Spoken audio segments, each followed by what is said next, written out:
Pride and Prejudice by Jane Austen. Chapter 53. Mr. Wickham was so perfectly satisfied with this conversation that he never again distressed himself, or provoked his dear sister Elizabeth by introducing the subject of it, and she was pleased to find that she had said enough to keep him quiet. The day of his and Lydia's departure soon came, and Mrs. Bennet was forced to submit to a separation which, as her husband by no means entered into her scheme of their all going to Newcastle, was likely to continue at least a twelvemonth. "Oh, my dear Lydia," she cried, "when shall we meet again?" "Oh Lord, I don't know. Not these 2 or 3 years, perhaps." "Write to me very often, my dear." "As often as I can. But you know married women have never much time for writing.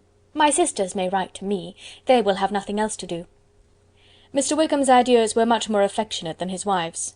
He smiled, looked handsome, and said many pretty things.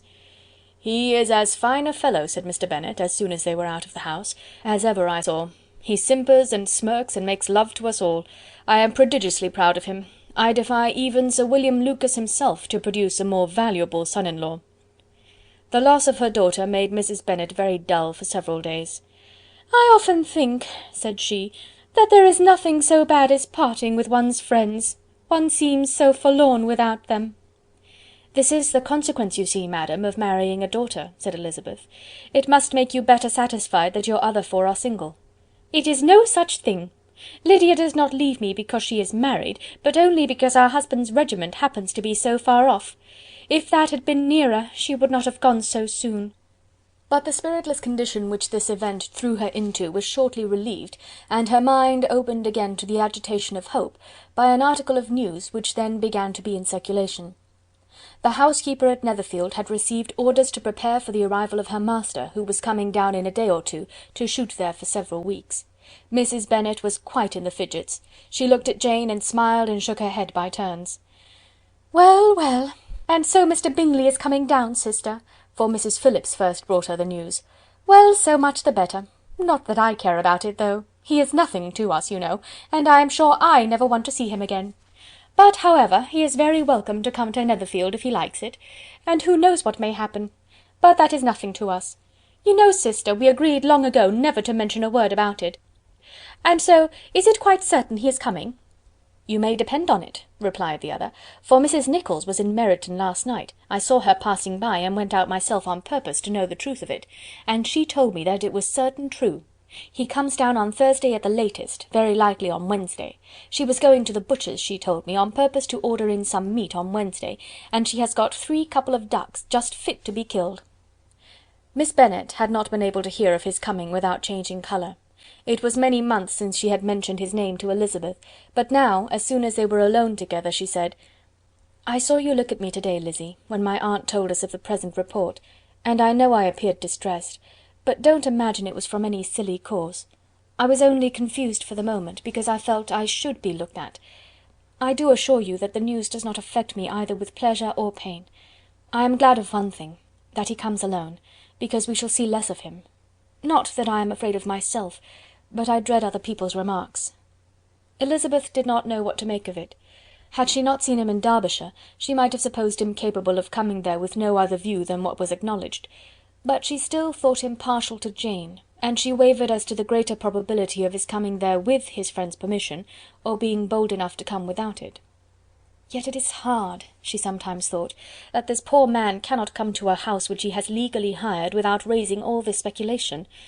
I will leave him to himself." In spite of what her sister declared, and really believed to be her feelings in the expectation of his arrival, Elizabeth could easily perceive that her spirits were affected by it. They were more disturbed, more unequal, than she had often seen them. The subject which had been so warmly canvassed between their parents about a twelvemonth ago, was now brought forward again. "As soon as ever Mr. Bingley comes, my dear," said Mrs. Bennet, "you will wait on him, of course." "No, no. You forced me into visiting him last year, and promised, if I went to see him, he should marry one of my daughters, but it ended in nothing, and I will not be sent on a fool's errand again." His wife represented to him how absolutely necessary such an attention would be from all the neighbouring gentlemen, on his returning to Netherfield.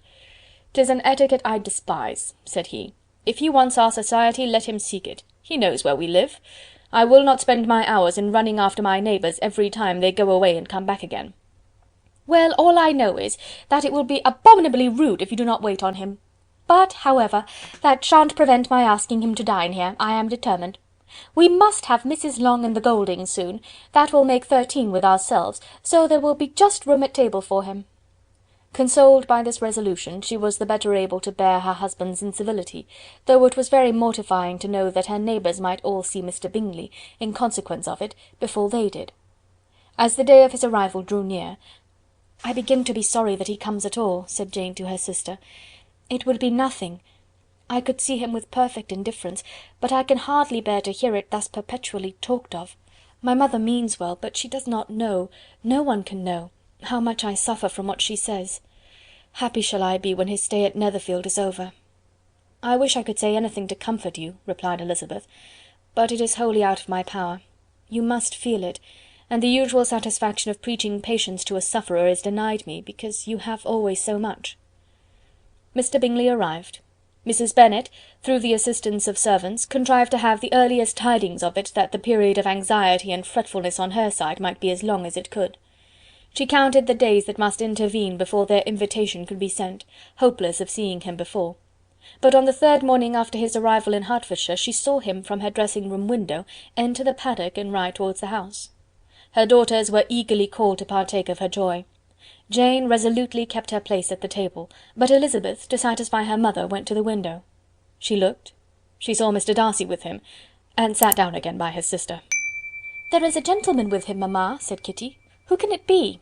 "Some acquaintance or other, my dear, I suppose. I am sure I do not know." "La!" replied Kitty, "it looks just like that man that used to be with him before, Mr.—what's his name? That tall, proud man." "Good gracious! Mr. Darcy, and so it does, I vow. Well, any friend of Mr. Bingley's will always be welcome here, to be sure, but else I must say that I hate the very sight of him." Jane looked at Elizabeth with surprise and concern. She knew but little of their meeting in Derbyshire, and therefore felt for the awkwardness which must attend her sister in seeing him almost for the first time after receiving his explanatory letter. Both sisters were uncomfortable enough. Each felt for the other, and of course for themselves. And their mother talked on of her dislike of Mr. Darcy, and her resolution to be civil to him only as Mr. Bingley's friend, without being heard by either of them. But Elizabeth had sources of uneasiness which could not be suspected by Jane, to whom she had never yet had courage to show Mrs. Gardiner's letter, or to relate her own change of sentiment towards him. To Jane he could be only a man whose proposal she had refused, and whose merit she had undervalued, but to her own more extensive information, he was the person to whom the whole family were indebted for the first of benefits, and whom she regarded herself with an interest, if not quite so tender, at least as reasonable and just as what Jane felt for Bingley. Her astonishment at his coming to Netherfield, to Longbourn, and voluntarily seeking her again, was almost equal to what she had known on first witnessing his altered behaviour in Derbyshire. The colour which had been driven from her face returned for half a minute with an additional glow, and a smile of delight added lustre to her eyes, as she thought for that space of time that his affection and wishes must still be unshaken. But she would not be secure. "Let me first see how he behaves," said she. "It will then be early enough for expectation." She sat intently at work, striving to be composed, and without daring to lift up her eyes, till anxious curiosity carried them to the face of her sister as the servant was approaching the door. Jane looked a little paler than usual, but more sedate than Elizabeth had expected. On the gentlemen's appearing, her colour increased, yet she received them with tolerable ease, and with a propriety of behaviour equally free from any symptom of resentment or any unnecessary complaisance. Elizabeth said as little to either as civility would allow, and sat down again to her work with an eagerness which it did not often command. She had ventured only one glance at Darcy. He looked serious as usual, and, she thought, more as he had been used to look in Hertfordshire than as she had seen him at Pemberley. But perhaps he could not, in her mother's presence, be what he was before her uncle and aunt. It was a painful, but not an improbable conjecture. Bingley she had likewise seen for an instant, and in that short period saw him looking both pleased and embarrassed. He was received by Mrs. Bennet with a degree of civility which made her two daughters ashamed, especially when contrasted with the cold and ceremonious politeness of her curtsy and address to his friend. Elizabeth particularly, who knew that her mother owed to the latter the preservation of her favourite daughter from irremediable infamy, was hurt and distressed to a most painful degree by a distraction so ill applied. Darcy, after inquiring of her how Mr. and Mrs. Gardiner did, a question which she could not answer without confusion, said scarcely anything. He was not seated by her, perhaps that was the reason of his silence, but it had not been so in Derbyshire. There he had talked to her friends when he could not to herself. But now several minutes elapsed without bringing the sound of his voice, and when occasionally, unable to resist the impulse of curiosity, she raised her eyes to his face, she as often found him looking at Jane as at herself, and frequently on no object but the ground. More thoughtfulness and less anxiety to please than when they last met were plainly expressed. She was disappointed and angry with herself for being so. "Could I expect it to be otherwise?" said she. "Yet why did he come?"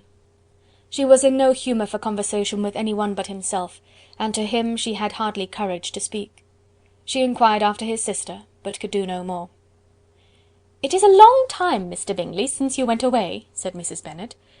He readily agreed to it. "I began to be afraid you would never come back. People did say you meant to quit the place entirely at Michaelmas, but, however, I hope it is not true. A great many changes have happened in the neighbourhood since you went away. Miss Lucas is married and settled, and one of my own daughters. I suppose you have heard of it. Indeed you must have seen it in the papers. It was in the Times and the Courier, I know, though it was not put in as it ought to be. It was only said, 'Lately George Wickham, Esquire, to Miss Lydia Bennet,' without there being a syllable said of her father or the place where she lived, or anything. It was my brother Gardiner's drawing up too, and I wonder how he came to make such an awkward business of it. Did you see it?" Bingley replied that he did, and made his congratulations. Elizabeth dared not lift up her eyes. How Mr. Darcy looked, therefore, she could not tell. "It is a delightful thing, to be sure, to have a daughter well married," continued her mother, "but at the same time, Mr. Bingley, it is very hard to have her taken such away from me. They are gone down to Newcastle, a place quite northward it seems, and there they are to stay I do not know how long. His regiment is there, for I suppose you have heard of his leaving the shire, and of his being gone into the regulars.